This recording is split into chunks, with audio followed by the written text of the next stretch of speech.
Hi, it's Alicia from My Work Basket. Today I'm going to show you some of the basic stitches for crochet. In this video I'm going to show you the slip stitch, the chain stitch, and the single crochet, which are the three you're usually going to get started with. Chain is always going to be usually how you start a project. Single crochet is one of the more common stitches, and the slip stitch is going to be not only how you finish a project, but also sometimes used just to kind of move around. Today I have a worsted weight yarn and a G hook, which are the two which usually go together. Any crochet pattern should tell you what size yarn and what size hook to use, and you're going to want to use that.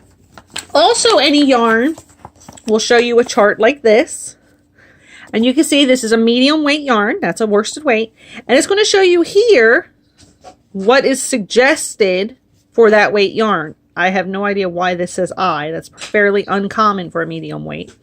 And it will tell you 13 single crochets and 16 rows should be about a 4x4 inch square. So this is the information you'll need about how to take care of your yarn. But this is just a general worsted weight. So to get started, you're always going to start your crochet with a slip knot. And you want to make sure you allow yourself a tail of several inches, because this is going to be how you finish off your ends and weave them in when you're done. And you want enough left over that you can weave them in securely and not have them sneak their way back out. And a slip knot is something most people are familiar with, even if you didn't know that you know it. It's when you cross your yarn or thread or shoelace or wherever places you might use it, then you send your tail through. And this is the type of loop that you can pull here and make it bigger. You can pull here and make it smaller. And that's how you're usually going to start, and I'll show you again. So you're going to cross over, send your yarn underneath, and then pull it up through. And then what you're going to do is set your crochet hook into there, and you're going to pull it. Now, you don't want to pull it super duper duper tight. Usually you want just enough room that your hook can kind of move and give around in there. And then you're going to do what's called chaining. And chain is how you build the length you need for your project. So you're going to yarn over your hook. Okay. Now, different people hold their yarn and their hook different ways. What works for you is usually the right way. I'm not one of those people who believes there's a right way and a wrong way to do it. As long as you get the results you need and you're confident with your results and you feel like they're fairly even and balanced and you've practiced them, then you're probably good. So you're going to pull the hook. It's going to pick up that yarn and you're going to pull right through that loop. And that's how you chain. And so your project, any pattern will tell you, chain 2, chain 6. And you're going to do that many. So I've chained 2, chained 3, chained 4, chained 5, chain 6. And it's just that easy. You can chain and make ropes and ropes in no time at all. And it's going to look like this.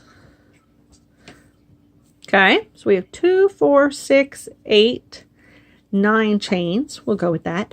Now, some people start in this back loop by going through here, and that's not usually how I do mine. So you can. I just find it easier to do this way. So you're always going to skip this first loop. You have one loop on your chain, on your hook, and then you have a chain stitch right here. You're usually going to skip that one. And I'm going to show you how to single crochet. So you're going to put your hook into here. You're going to yarn over. You're going to pull it through. And then you're going to yarn over and pull through both. It is worth noting these are using the US terminology. There is other terminology which is slightly different. So if you're in America, if you're using US terminology, US patterns, this is going to be the stitch for single crochet. So that's how you do it. And your pattern will tell you, it might say skip one chain, and that means you're going to skip this and you're going to go into this one here. But for right now, let's pretend you have to single crochet in every one. So you're going to go through this loop, yarn over, you're going to yarn over and pull through both. Again, into that stitch, pull it through, yarn over and pull through both, and this is single crochet. So if your pattern tells you to skip 2 chains and single crochet in next, you'd be like skip, skip, and you'd single crochet in here. And different patterns will tell you different things to do. So you just follow kind of however your pattern says to do it. And so let's single crochet all the way across here. Through the loop, pick it up. You notice your hook, I kind of tilt mine downward and it just pulls that yarn right through. And then so if you do it this way, notice it's going to snag. So I just gently twist it downward and pull that through. So that's one row of single crochets. And you can see everyone has these loops on the top here. And you're always, usually, going to chain 1 or 2 or 3, whatever your pattern tells you, to go up to your next row. That's like building a ladder up to where you're going to work next. So you'll see here, there's 2 loops. And your pattern will tell you, it'll say go through both loops. That's the most common. That means you go through both of these. Yarn over, pull through. Anytime it says go through both loops, you're going to go through both of those pieces. Now, you may get a pattern that says back loop only. Back loop only means you're only going to go through this back loop. You're going to do your stitch. Another back loop only.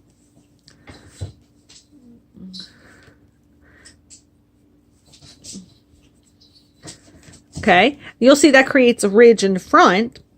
And sometimes you'll see front loop only. That means you're going to go only into this piece that's just facing you and do your stitch. And again, I'm just doing single crochets all the way across here. You're going to go just in the one loop that's closest to you, and that's front loop only. I'll do this last one with front loop only. And then that creates a different texture. You see it's a lot airier. So you can see here you have stitches in both loops with single crochet, stitches in the back loop only, and stitches in the front loop only. And again, your pattern will tell you what to do, and they all look the same up here on top. So now, one thing that you'll find, so let's say that that's the end of your pattern. You've done everything that it says. You're usually going to clip your yarn with plenty. Actually, let me show you some slip stitches across first. So I'm going to chain 1 to go up to my next row. If it says slip stitch, you're going to go into both. You're going to pull up your yarn and you're going to pull it through the stitch on your hook. So you're not yarning over, you're going all the way through. Usually this is used to get across your project without really adding any depth. Notice how that doesn't really add anything. And again, it's just through the loops it tells you, and pull that loop all the way through. And then it's also usually used at the end of your project. So here I've got to my last stitch. There's no more loops for me to work through. I've worked through the last loop. I'm going to clip my yarn with plenty left for weaving in my ends. You're going to pull the yarn, and you're going to do very similar to a slip stitch. You're going to pull that yarn through, but you're going to pull it all the way until that end pops out. And then you're going to pull it snug. And now I've got these ends for weaving in. Notice how my edges.